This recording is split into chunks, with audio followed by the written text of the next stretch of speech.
একেবারে ছবির মতো সুন্দর একটি দেশ নরওয়ে, আর সেই দেশের রাজধানীতে আজকের সকালটা একটু বেশিই সুন্দর ছিল। কিন্তু কিছুক্ষণ পরে সেখানে যা ঘটতে চলেছে তা পুরো মানব ইতিহাসের চিত্রটাই বদলে দিতে চলেছে।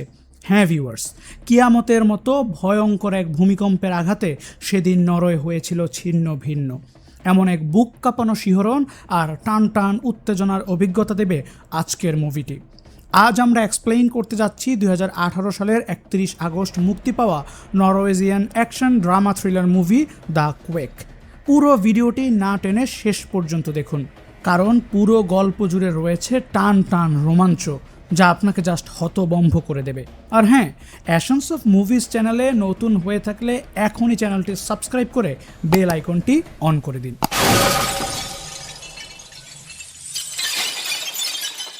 গল্পের শুরুতে আমরা গবেষক জোহানসনকে দেখতে পাই, যার একটা বড় নিউজ চ্যানেলে ইন্টারভিউ চলছিল। ইন্টারভিউয়ার তাকে শহরে আসা সাম্প্রতিক শক্তিশালী ও ঘন ঘন ভূমিকম্প হওয়ার ব্যাপারে জিজ্ঞাসা করছিলেন।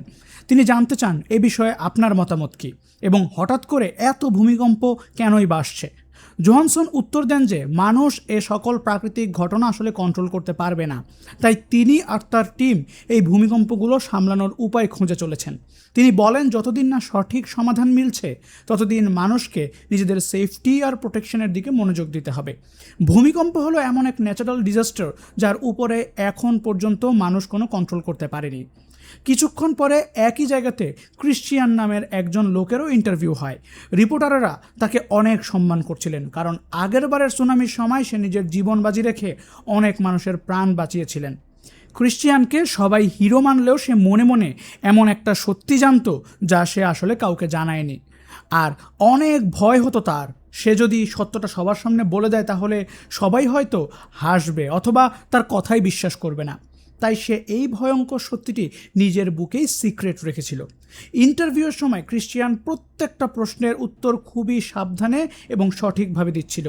এরপর আমরা ক্রিশ্চিয়ানের পার্সোনাল লাইফের ব্যাপারে জানতে পারি।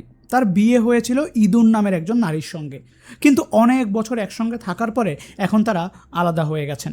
ইদুন ডিভোর্স ফাইল করে দিয়েছে, তাদের দুটি সন্তানও রয়েছে, সন্ড্রে আর জুলিয়া। ক্রিশ্চিয়ানের জন্য সব থেকে কষ্টের ব্যাপার ছিল যে 2 বাচ্চার ফুল কাস্টডি ইদুনের কাছেই ছিল, তাই বাচ্চারা ইদুনের সাথে অন্য শহরে বসবাস করত। ডিভোর্সের পরে ক্রিশ্চিয়ান একেবারে একা হয়ে পড়ে। সে নর্মাল লাইফ লিড করার অনেক চেষ্টা তো করছে ঠিকই, কিন্তু ভেতর থেকে সে নিজেকে পুরোপুরি হারিয়ে ফেলেছিল। একদিন ছোট মেয়ে জুলিয়ার তার বাবার কথা খুবই মনে পড়ে যায় এবং সে একা একাই তার বাবার সঙ্গে দেখা করতে চলে আসে। তাকে দেখে ক্রিশ্চিয়ান অনেক খুশি হয়, কিন্তু সেই সাথে ভীষণ চিন্তিত হয়ে পড়ে, কারণ ক্রিশ্চিয়ান যে জায়গাতে বসবাস করত সেখানে বারবার ভূমিকম্প আর সুনামি আসার অনেক ঝুঁকি ছিল, যার কারণে জায়গাটা ছিল অত্যন্ত বিপজ্জনক। আপাতত ক্রিশ্চিয়ান তার দুশ্চিন্তা সাইডে রেখে জুলিয়াকে নিজের ঘরে নিয়ে আসে। জুলিয়া ছোট হলেও তার মাইন্ড ছিল অনেক শার্প আর তার আইকিউ ছিল অনেক হাই। ঘরের একটা রুমে ঢুকে জুলিয়ার দেয়ালে লাগানো অনেকগুলো ছবি দেখতে পায়। এগুলো ছিল আলাদা আলাদা মানুষের ছবি যাদের জুলিয়া চিনত না। জুলিয়া অবাক হয়ে তার বাবাকে জিজ্ঞাসা করে, বাবা এরা কারা? ক্রিশ্চিয়ান অত্যন্ত ভারী গলায় তাকে বলে, এরা সবাই ওই মানুষেরা যারা সুনামি আর ভূমিকম্পে নিজেদের প্রাণ হারিয়েছে।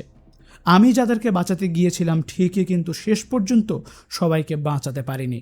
অর্থাৎ মনে মনে ক্রিশ্চিয়ান তাদের মৃত্যুর জন্য নিজেকেই দায়ী ভাবত। যাই হোক, জুলিয়া এটা খুব ভালোভাবে বুঝতো যে এতে আসলে তার বাবার কোনো ভুলই ছিল না। সে জানতো যে ন্যাচারাল ডিজাস্টারকে কন্ট্রোল করতে পারে না, যে মানুষগুলো মারা গেছে তারা এমন একটা ট্র্যাজেডির শিকার হয়েছে যা আসলে কারো হাতেই ছিল না। কিন্তু এত সব কিছু বোঝার পরেও ক্রিশ্চিয়ানের মাথা থেকে এই অপরাধবোধ কিছুতেই বের হচ্ছিল না যে হয়তো তার আরও মানুষকে বাঁচানো উচিত ছিল। ক্রিশ্চিয়ান জুলিয়ার সাথে খুবই ভালো সময় কাটান। সে মেয়ের সাথে কাটানো প্রত্যেকটা মুহূর্ত উপভোগ করছিল, কিন্তু সে এটাও জানতো যে এই জায়গাটা আসলে অনেক ডেঞ্জারাস। বারবার আসা ভূমিকম্প আর সুনামি যে কোনো মুহূর্তে জুলিয়ার জীবনকে বিপদে ফেলতে পারে। তাই বুকে পাথর চাপা দিয়ে ক্রিশ্চিয়ান সিদ্ধান্ত নিয়ে ফেলে যে জুলিয়াকে আবারও তার মা ইদুনের কাছে পাঠিয়ে দেওয়াই সবচেয়ে ভালো হবে। পরদিনই ক্রিশ্চিয়ান তাকে ফেরত পাঠিয়ে দেয়, কারণ সেখানে জুলিয়া খুব সেফ থাকবে। এরই মধ্যে শহরের অন্য একটা অংশে কনরাড নামের একজন লোক একটা অদ্ভুত ও অন্ধকার টানেলের ভেতরে প্রবেশ করে। কনরাড ছিল একজন গবেষক এবং ক্রিশ্চিয়ানের পুরনো কলিগ ও বন্ধু।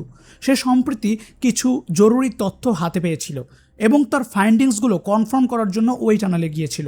কিন্তু কিছুক্ষণ পরেই সেখানে একটা শক্তিশালী ভূমিকম্প আঘাত হানে। মাটি খুবই জোরে কাঁপতে শুরু করে এবং চোখের পলকে পুরো গুহায় একেবারে ধসে পড়ে। কনরাড আর তার সঙ্গী শত চেষ্টা করেও বাইরে বের হতে পারে না।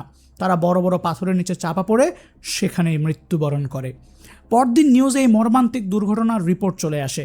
টিভিতে বলা হচ্ছিল যে কনরাড এবং তার সঙ্গীর প্রাণ চলে গেছে এক ভয়াবহ ভূমিধসের কারণে।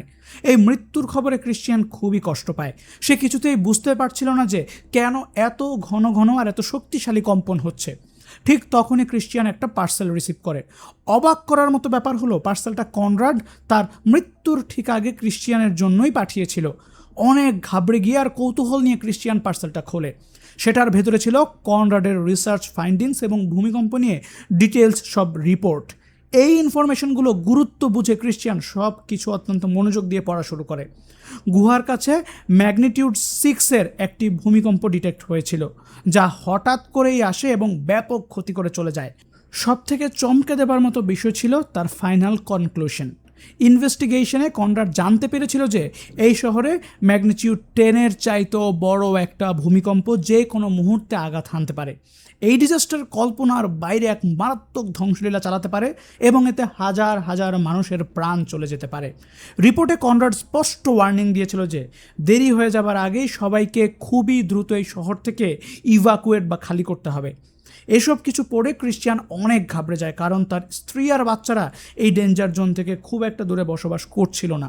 যদি ভূমিকম্প এসেই যায় তবে তাদের সকলের জীবন মারাত্মক হুমকির মুখে পড়বে। দ্রুত কিছু একটা করার সিদ্ধান্ত নিয়ে ক্রিশ্চিয়ান সবগুলো রিপোর্ট হাতে নেয় আর অথরিটিকে জানানোর জন্য বেরিয়ে পড়ে। কোনো সময় নষ্ট না করে ক্রিশ্চিয়ান সেই প্রাইভেট অর্গানাইজেশনে পৌঁছায় যেখানে সে আর কনরাড আগে একসঙ্গে কাজ করত। সেখানে তার দেখা হয় জোহানসনের সাথে, যে কিনা এই অর্গানাইজেশনের ম্যানেজার। ক্রিশ্চিয়ান সাথে সাথে কনরাডের সকল রিপোর্টগুলো জোহানসনকে দিয়ে দেয়। সে জোহানসনকে বলে যে কনরাড ভূমিকম্প নিয়ে রিসার্চ করে জানতে পেরেছে যে খুবই তাড়াতাড়ি অনেক হাই ম্যাগনিটিউডের ভূমিকম্প আসতে চলেছে। কনরাড যেখানে মারা গেছে সেই গুহাও এরকম কম্পনের কারণেই ধসে পড়েছিল। কিন্তু জোহানসন এসব কিছু শুনেও একেবারেই শান্ত ছিল।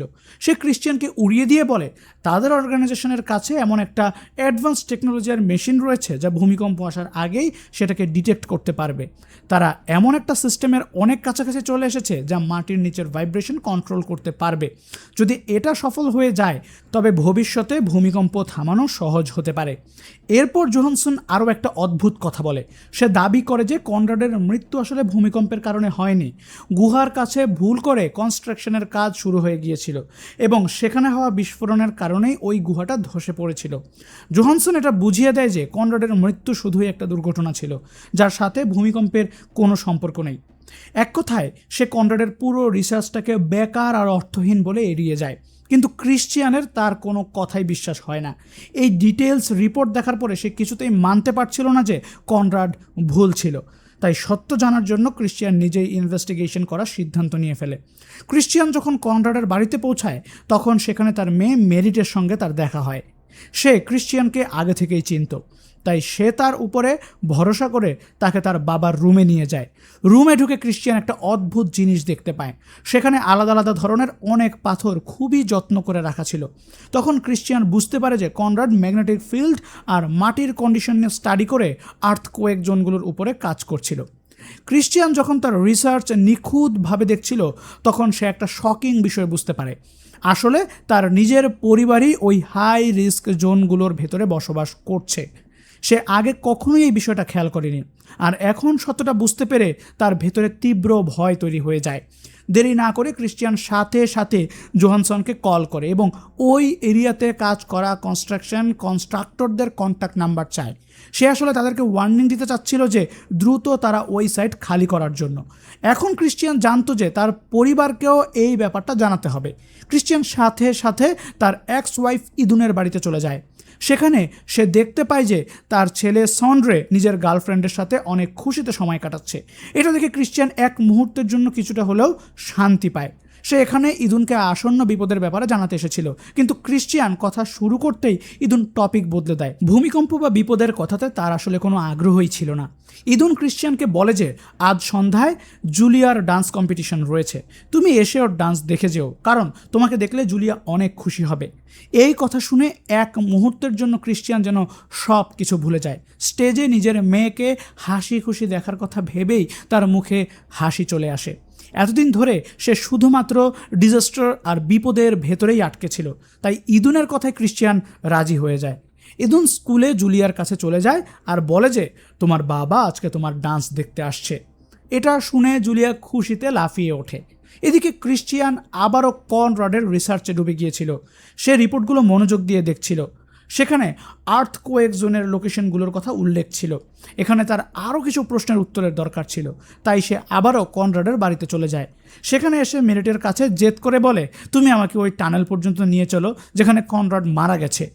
প্রথমে তো মেরিট মানা করে দেয়, কারণ ওখানেই তার বাবার প্রাণ গিয়েছিল, কিন্তু ক্রিশ্চিয়ানের বারবার বলাতে সে ফাইনালি রাজি হয় এবং দুজনে ওই টানেলের ভেতর চলে যায়। কনরাডকে যেখানে শেষবার দেখা গিয়েছিল, ক্রিশ্চিয়ান সেই জায়গাটা খুবই মনোযোগ দিয়ে দেখা শুরু করে। খুঁজতে খুঁজতে তার নজর গিয়ে পাথরের স্যাম্পলের উপরে পড়ে, যেগুলো ধ্বংসস্তূপের নিচে চাপা পড়া ছিল না। দেখে মনে হচ্ছিল যে কেউ ইচ্ছে করে সেগুলোর ওখানে রিডিং নেওয়ার জন্য রেখে দিয়েছে। সেগুলোর গুরুত্ব বুঝতে পেরে ক্রিশ্চিয়ান পাথরগুলো তুলে নেয়, কিন্তু সে জানতো যে টানেলের ভেতরে বেশি দেরি করা বিপজ্জনক, তাই সে মেরিটাকে সাথে নিয়ে গাড়িতে বসে ওখান থেকে বেরিয়ে যায়। রাস্তায় ক্রিশ্চিয়ানের কাছে ইদুনের কল আসে। ইদুন তাকে মনে করিয়ে দেয় যে জুলিয়ার ডান্স শো শুরু হতে চলেছে, তাকে তাড়াতাড়ি অপেরা হাউসে পৌঁছাতে হবে। ক্রিশ্চিয়ান এক মুহূর্তের জন্য থমকে যায়। সে রিসার্চের ভেতরে এতটাই ডুবে গিয়েছিল যে সময়ের কোনো খেয়ালই তার ছিল না। ঠিক এই অবহেলার কারণে ইদুন আসলে তাকে ডিভোর্স দিয়েছিল। ক্রিশ্চিয়ান ইদুনকে বলে, দেখো আমি রাস্তায় আছি, খুবই দ্রুত আসছি। কিন্তু তার পৌঁছানোর আগেই পুরো শহরের বিদ্যুৎ হঠাৎ করে চলে যায়। চারদিকে এমন অন্ধকারে ছেয়ে যায় যেন অনেক বড় কোনো শর্ট সার্কিট হয়েছে। তারপর হঠাৎ করেই অপেরা হাউসের কাছে ভূমিকম্প চলে আসে। কম্পন এতটাই শক্তিশালী ছিল যে পুরো বিল্ডিং কেঁপে ওঠে এবং চোখের পলকে বিল্ডিংয়ের কিছু অংশ ধসে অনেক মানুষের প্রাণ চলে যায়। ক্রিশ্চিয়ানের ফোনের অপর পাশ থেকে দৌড়াদৌড়িয়া চিৎকার চেঁচামেচির ভয়ঙ্কর সব শব্দ শুনতে পায়। বিপদ বুঝতে পেরে ক্রিশ্চিয়ান ফুল স্পিডে অপেরা হাউসের দিকে গাড়ি ছোটায়। ওদিকে বিল্ডিংয়ের ভেতরে ইদুন ভাঙা পাথরের স্তূপের মধ্যে দৌড়ে জুলিয়াকে খুঁজছিল। কিছুক্ষণ পর সে জুলিয়াকে একটা কোনায় লুকিয়ে থাকতে দেখে। সেখানে লুকিয়ে থাকাই তার জীবন বাঁচার কারণ হয়ে দাঁড়ায়। ইদুন সাথে সাথে জুলিয়ার হাত ধরে তাকে সেফ জায়গাতে নিয়ে যায়। ক্রিশ্চিয়ান মেরিটের সাথে সেখানে পৌঁছায় আর ইদুনের সাথে কন্ট্যাক্ট করার চেষ্টা করে। যখন অবশেষে ফোন কানেক্ট হয়, ইদুন ক্রিশ্চিয়ানকে বলে যে তারা সেফলি বাড়িতে পৌঁছে গেছে। এই কথা শুনে ক্রিশ্চিয়ান স্বস্তির নিঃশ্বাস ফেলে, কিন্তু সেই সাথে তার ভেতরে আবারও অপরাধবোধ কাজ করতে থাকে। আরও একবার তার কাজের নেশা তাকে জুলিয়ার কাছে যাওয়ার থেকে আটকে দিয়েছিল। ঠিক তখনই ক্রিশ্চিয়ান দেখতে পায় যে জোহানসন আর তার টিম ড্যামেজ চেক করছিল। বিল্ডিংয়ের পিলারগুলো খুবই বাজেভাবে ভেঙে গেছে। ক্রিশ্চিয়ান সোজা জোহানসনের কাছে যায় আর রেগে গিয়ে জিজ্ঞাসা করে, এই ভূমিকম্প কী কারণে আসলো তাহলে? তোমাদের সিস্টেম এটাকে আগে কেন ডিটেক্ট করতে পারেনি? কিন্তু জোহানসন নিজেকে আর নিজের টিমকে বাঁচানোর জন্য সরাসরি বলে দেয় যে ওটা কোনো ভূমিকম্পই ছিল না। সে পুরো দোষ অপেরা হাউসের দুর্বল কনস্ট্রাকশনের উপরে চাপিয়ে দেয়। জোহানসন এই কথা মানতে একেবারেই অস্বীকার করে যে তার টিম ডিজাস্টার প্রেডিক্ট করতে ফেল করেছে। ক্রিশ্চিয়ান তার মিথ্যে অজুহাতগুলো বুঝে ফেলে সেখান থেকে বেরিয়ে সোজা ইদুনের বাড়িতে পৌঁছায়। সে যখন এখানে আসে দেখে ইদুন অঝরে কান্না করছে। যা কিছু হয়েছে তা তাকে ভেতর থেকে একেবারে নাড়িয়ে দিয়েছিল। ক্রিশ্চিয়ান ধীরে ধীরে ইদুনের কাছে যায় এবং নিজের জীবনে প্রথমবারের মতো তার কাছে মন থেকে ক্ষমা চায়। সে ইদুনকে বলে যে সব সময় তার পরিবারকে সে ভালোবাসে এবং তাদের সাথেই থাকতে চায়, কিন্তু প্রতিবারই তার কাজ মাঝখানে চলে আসে। ইদুন তার কথার মধ্যকার সত্যতা অনুভব করে সামনে এগিয়ে গিয়ে তাকে জড়িয়ে ধরে। পরদিন ইদুন তার কাজ করার হোটেলে চলে যায়। সেখানে সে রিসেপশনিস্ট ছিল। আজকে তাকে আগের চেয়ে অনেক বেশি খুশি দেখাচ্ছিল। ওদিকে তাদের বড় ছেলে সন্ড্রে নিজের ইউনিভার্সিটিতে লেকচার অ্যাটেন্ড করছিল। ঠিক এমন সময় মেরিট নিজের বাড়িতে তার বাবার ল্যাপটপ চেক করতে করতে একটা ফোল্ডার খুঁজে পায়, যেটার মধ্যে অদ্ভুত কিছু এক্সপেরিমেন্টের ভিডিও ছিল। ভিডিওগুলোতে ইঁদুরের উপরে বিভিন্ন ধরনের টেস্ট করা হচ্ছিল, যা দেখে সে ভয় পেয়ে যায়। দেরি না করে মেরিট ক্রিশ্চিয়ানকে কল করে বাড়িতে ডেকে পাঠায়। ক্রিশ্চিয়ান এলে সে তাকে ফুটেজগুলো দেখায়। ক্রিশ্চিয়ান খুবই মনোযোগ দিয়ে দেখে এবং একটা শকিং বিষয় বুঝতে পারে। আসলে সবগুলো ইঁদুর কোনো একটা গ্যাসের প্রভাবে মারা গিয়েছিল। এক্সপ্লোশনের পরে বাতাসে কার্বন ডাই অক্সাইড আর অন্যান্য বিষাক্ত গ্যাস ভয়ঙ্করভাবে ছড়িয়ে পড়েছিল। ঠিক ওই মুহূর্তে ক্রিশ্চিয়ান বুঝতে পারে যে কনরাড আসলে কোনো জিনিসের ওয়ার্নিং দিচ্ছিল। ভূমিকম্প আর ল্যান্ডস্লাইডগুলো শুধুমাত্র মাটির উপরেই ধ্বংসলীলা চালাচ্ছিল না, বরং মাটির নিচে আটকে থাকা বিষাক্ত গ্যাসগুলোকেও বাইরে বের করে দিচ্ছিল। যদি ওই গ্যাসগুলো ইঁদুরগুলোকে এত তাড়াতাড়ি মেরে ফেলতে পারে, তবে মানুষও তা থেকে বাঁচতে পারবে না। ক্রিশ্চিয়ান খুব ভালোভাবেই বুঝতে পারে যে এখন তাকে কী করতে হবে। পুরো শহরকে এখনই খালি করাতে হবে। সে ছোট মেয়ে জুলিয়া আর মেরিটকে গাড়িতে বসায় এবং সেফ জায়গার দিকে নিয়ে বেরিয়ে পড়ে। সেই সাথে সে বারবার তার বড় ছেলে সন্ড্রেকে কল করছিল। সে তখন ইউনিভার্সিটিতে ছিল, কিন্তু সন্ড্রে তার বাবার কলগুলো খুব একটা সিরিয়াসলি না নিয়ে ইগনোর করে। ক্রিশ্চিয়ান জানতো যে সে তার ছেলেকে ওখানে ফেলে আসতে পারবে না। শুধু নিজের ছেলেকেই নয়, বরং ইউনিভার্সিটির সকল স্টুডেন্টকে এখন তাকে বাঁচাতে হবে। তাই বাধ্য হয়ে ক্রিশ্চিয়ান একটা ডেসপারেট সিদ্ধান্ত নিয়ে ফেলে। সে পুলিশকে কল করে মিথ্যা রিপোর্ট লেখায় যে ইউনিভার্সিটির ভিতরে অনেকগুলো বোমা রাখা হয়েছে। সে জানতো যে এর ফলে পুলিশ সাথে সাথে সবাইকে ইভাকুয়েট করবে আর সন্ড্রে সহ সকল স্টুডেন্টরা বেঁচে যাবে। ইউনিভার্সিটি খালি করানো হচ্ছে। এই ব্যাপারটা নিশ্চিত করার পরে ক্রিশ্চিয়ান সোজা ওই হোটেলে চলে যায় যেখানে ইদুন কাজ করত। সেখানে পৌঁছে সে জুলিয়াকে বলে, আমি যতক্ষণ না তোমার মাকে নিয়ে আসছি তুমি গাড়ির কাছে বসো। কিন্তু জুলিয়া প্রচণ্ড ভয় পেয়ে গিয়েছিল, তাই বাবার কথা ইগনোর করে সে চুপচাপ ক্রিশ্চিয়ানের পিছু পিছু হোটেলের ভেতরে চলে যায়। ক্রিশ্চিয়ান ইদুনকে খুঁজে বের করে ঘাবড়ে গিয়ে বলে যে এখানে অনেক বড় একটা ভূমিকম্প খুব জলদি আসতে চলেছে, আমাদের এখনই এই শহর ছেড়ে চলে যেতে হবে। বিপদ বুঝতে পেরে ক্রিশ্চিয়ান হোটেলের ফায়ার অ্যালার্ম বাজিয়ে দেয় যাতে করে বিল্ডিংটা দ্রুত খালি হয়ে যায়। ইদুনকে সাথে করে নিয়ে ক্রিশ্চিয়ান এলিভেটরের দিকে গ্রাউন্ড ফ্লোরে যেতে শুরু করে, কিন্তু তারা দুজন জানতোই না যে জুলিয়াও হোটেলের ভেতরে এসে পড়েছে। পুরো শহরের বিদ্যুৎ চলে যায় আর চারিদিকে ভয়াবহ অন্ধকার নেমে আসে। এলিভেটর এক পলকে মাঝপথে আটকে পড়ে। ওদিকে জুলিয়া হোটেলের এক কোণায় দাঁড়িয়ে জানালা দিয়ে বাইরে তাকাতেই এমন কিছু একটা দেখে ফেলে যা সে আগে কখনোই দেখেনি। এক বিশাল রাক্ষসের মতো ভূমিকম্প শুরু হয়ে গিয়েছিল। মাটি খুবই ভয়ঙ্করভাবে কাঁপছিল। রিক্টার স্কেলে এর মাত্রা এতটাই বেশি ছিল যে মনে হচ্ছিল এটা নিজের রাস্তায় আসা সব কিছু ধ্বংস করে ফেলবে। বড় বড় স্কাল্পচারগুলো খড়কুটোর মতো ভেঙে মাটিতে পড়ে যাচ্ছিল। রাস্তায় গভীর ফাটল ধরছিল আর কিছু মুহূর্তের মধ্যেই ঝলমলে শহরটা মারাত্মক এক ধ্বংসস্তূপে পরিণত হয়। হোটেলের ভেতরে ছোটাছুটি শুরু হয়ে যায় এবং মানুষে ভরা ওই বিশাল বিল্ডিংটা ভেঙে পড়তে থাকে। দেয়ালগুলো খসে পড়ে, কাঁচ ভেঙে যায় এবং উপর থেকে ধ্বংসস্তূপের বর্ষণ শুরু হয়। মেরিট, যে কিনা জুলিয়াকে বাঁচানোর চেষ্টা করছিল, সে হঠাৎ করে খসে পড়া এক টুকরো কংক্রিটের আঘাতে ধাক্কা খেয়ে অজ্ঞান হয়ে মাটিতে পড়ে যায়। জুলিয়া অনেক ভয় পেয়ে গেলেও মেরিটকে ফেলে যায়নি। সে তাকে টেনে তুলে একটু সেফ জায়গাতে নিয়ে আঁকড়ে ধরে। ওদিকে ক্রিশ্চিয়ান আর ইদুন এখনও ড্যামেজড এলিভেটরের ভেতরে আটকা ছিল। পাওয়ার ব্যাকআপ চালু হলেও লিফট জ্যাম হয়ে যাওয়ায় তারা বের হতে পারছিল না। এসবের মাঝে তারা বাইরে থেকে কারো চিৎকার শুনে জানতে পারে যে জুলিয়া আসলে তার পিছু পিছু হোটেলের ভেতরেই এসেছিল। দুজনের মনের ভেতর এক ভয়ঙ্কর আতঙ্ক চেপে বসে। এলিভেটরের দেয়ালগুলো খসে পড়া ধ্বংসস্তূপের চাপে মড়মড় শব্দ হচ্ছিল। যে কোনো মুহূর্তে ওটা ক্রাস্ট হয়ে যেতে পারত। ঠিক এই সময় ইউনিভার্সিটিতে সন্ড্রে আর তার গার্লফ্রেন্ড একটা মজবুত স্ট্রাকচারের নিচে লুকিয়ে কোনো রকমে প্রাণে বেঁচে যায়। কিন্তু যখন তারা আশেপাশে দেখে তাদের চোখে মারাত্মক ভয় ফুটে ওঠে।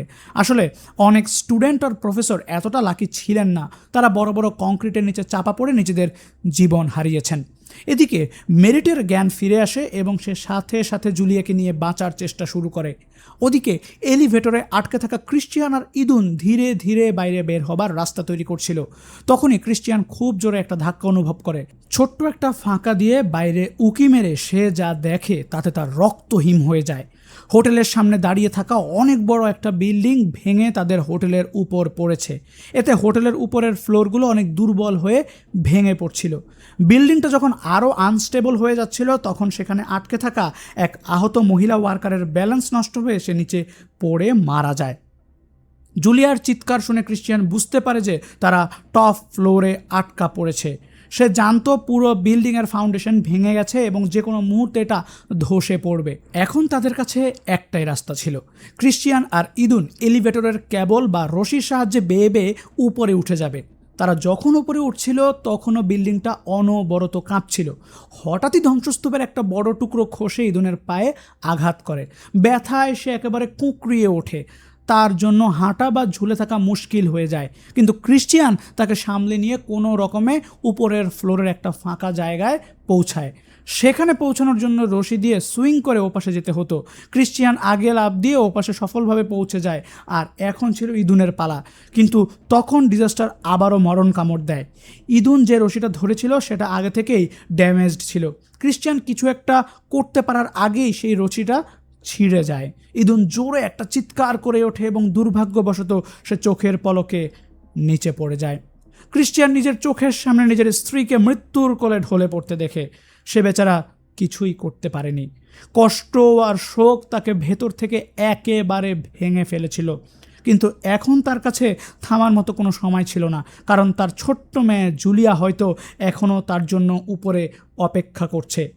ক্রিশ্চিয়ান নিজের কান্না চেপে রেখে সামনের দিকে এগিয়ে চলে যায় এবং অবশেষে সে জুলিয়া আর মেরিটের কাছে পৌঁছায়।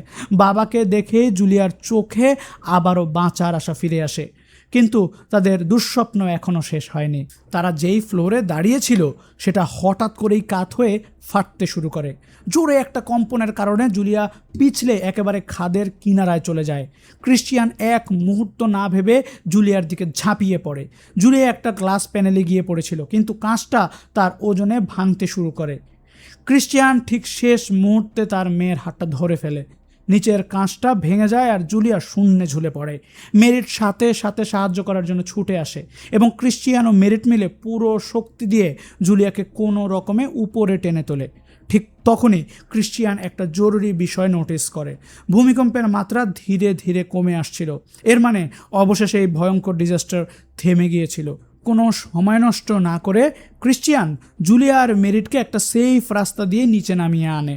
তারা যখন গ্রাউন্ড ফ্লোরে পৌঁছায় তখন চারপাশের দৃশ্য দেখে সবাই স্তব্ধ হয়ে যায়।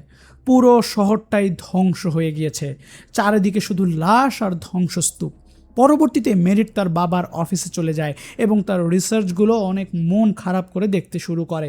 সে বুঝতে পারে যে কনরাড আসলে ভূমিকম্পের ব্যাপারে অনেক কিছুই জানতো, কিন্তু সে সব কিছু নিজের কাছে লুকিয়ে রেখেছিল, কারণ সে ততক্ষণ পর্যন্ত দুনিয়াকে জানাতে চায়নি যতক্ষণ না তার কাছে একেবারে পারফেক্ট কোনো সলিউশন থাকে। গল্পের শেষে আমরা দেখতে পাই ক্রিশ্চিয়ান, সন্ড্রে আর জুলিয়া ওই ধ্বংস হয়ে যাওয়া শহর ছেড়ে বেরিয়ে পড়েছে। তারা ক্রিশ্চিয়ানের নতুন বাড়ির দিকে যেতে শুরু করে, যেটা জঙ্গলের মাঝখানে তৈরি একটা আলাদা আইসোলেটেড বাড়ি ছিল। ইদুনের চলে যাওয়ার কারণে সন্ড্রে আর জুলিয়া নিজেদের মাকে হারিয়ে পুরোপুরি ভেঙে পড়েছিল, কিন্তু তারা এটা বুঝতে পারে যে তাদের কাছে এখনও তাদের বাবা আছে। এখানে একটা প্রশ্ন এখনও সবার মনে বাকি ছিল, ভূমিকম্প কি আবারও আসতে পারে? এই চিন্তাটাই ছিল অনেক ভয়ঙ্কর। এজন্য ক্রিশ্চিয়ান একটা দৃঢ় সিদ্ধান্ত নিয়ে ফেলে যে সে কনরাডের রিসার্চকে সামনে এগিয়ে নিয়ে যাবে এবং ফিউচারে ভূমিকম্প থামানোর মতো কোনো অ্যাডভান্স টেকনোলজি তৈরি করবে। আর এরই সাথে আমাদের আজকের মুভির গল্পটা এখানেই শেষ হয়ে যায়। মুভিটি কেমন লাগলো কমেন্ট করে জানান। ভালো লাগলে অবশ্যই একটি লাইক দিন এবং বন্ধুদের সাথে শেয়ার করুন। দেখা হবে পরবর্তী কোনো টান এক্সপ্লেনেশনে। ততক্ষণ পর্যন্ত ভালো থাকুন, সুস্থ থাকুন। আল্লাহ হাফেজ।